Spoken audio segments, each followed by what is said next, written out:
His Excellency Ambassador Dmitry Polyanskiy, please. Thank you very much, Mr. President. From the outset, I would like to congratulate our Mexican friends with their national holiday, Independence Day, and to thank you for convening this meeting. You have to work on your holiday. This is a challenging task, so we'll try not to complicate it. Today, I'm going to make certain remarks with regard to the Russian position on the issue at hand. However, I would like to point out from the very beginning that for us, the primacy of the UN General Assembly in the UN discussions of small arms and light weapons is unchallenged. In contrast, discussing SALW in the Security Council as a standalone generic issue will hardly have any value added.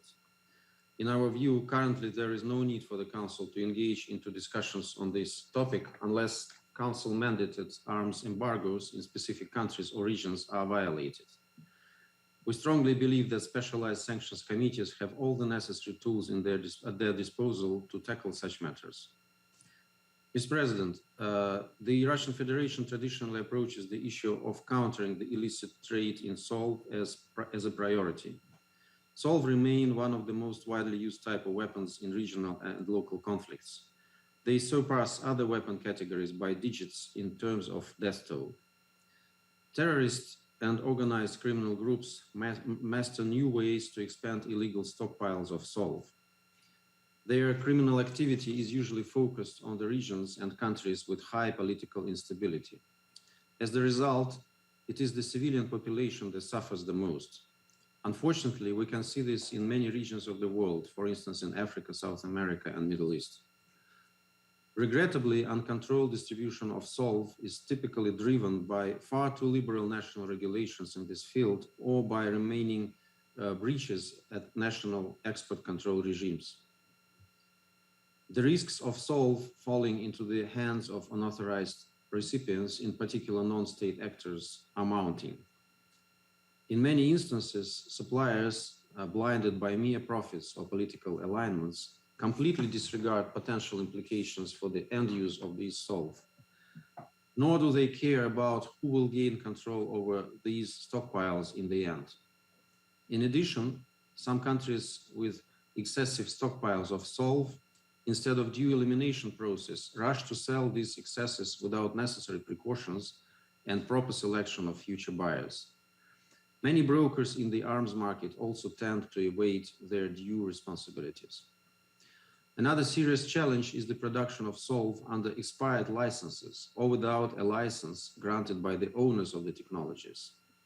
Such SALW are exported to third countries, usually in a secret manner. It is obvious that all this aggravates the risk of proliferation of SALW to undesirable recipients, including terrorists, extremists, illegal armed groups, or organized crime, as well as countries subject to arms embargoes imposed by the UN Security Council. For decades, Russia has consistently supported the efforts to enhance the role of the United Nations in this field. The General Assembly is the key negotiation format to handle the whole range of issues relating to SALW. The UN Programme of Action to Prevent, Combat and Eradicate the Illicit Trade in SALW remains the only international document specifically tailored to combat the illicit trade in SALW. All member states should contribute to its full implementation. The 7th biennial meeting of states on the implementation of the POA this July was yet another step towards this goal. Russia was actively engaged in all the BMS-7 deliberations. We appreciate the efforts of the Kenyan chairmanship and its able leadership, which enabled this meeting to produce a well-balanced outcome document. To follow up, we believe that member states could consider the adoption of the following national measures to contribute to the implementation of the POA. First, to introduce a universal ban on transfer of all kinds of SALW to the actors who are not authorized by the governments of recipient countries. Second, to maintain strong regulation and direct state control over broker activities in the field of arms trade within national jurisdiction, as well as to limit the number of such broker agents to the bare necessary minimum. Third, to introduce a ban on re-export or passing over of imported SALW without written consent of the country that originally exported it. Fourth, to prevent the manufacturing of SALW under expired licenses or without a license from the owner of the technology. This includes measures to counter the malpractices when a weapon which was previously manufactured under a license is slightly modified without the original developer's consent and then is exported as an original product.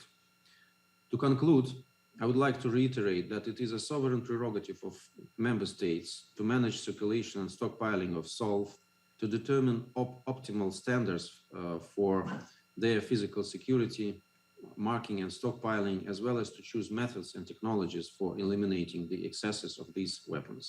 Thank you. Thank you, Excellency.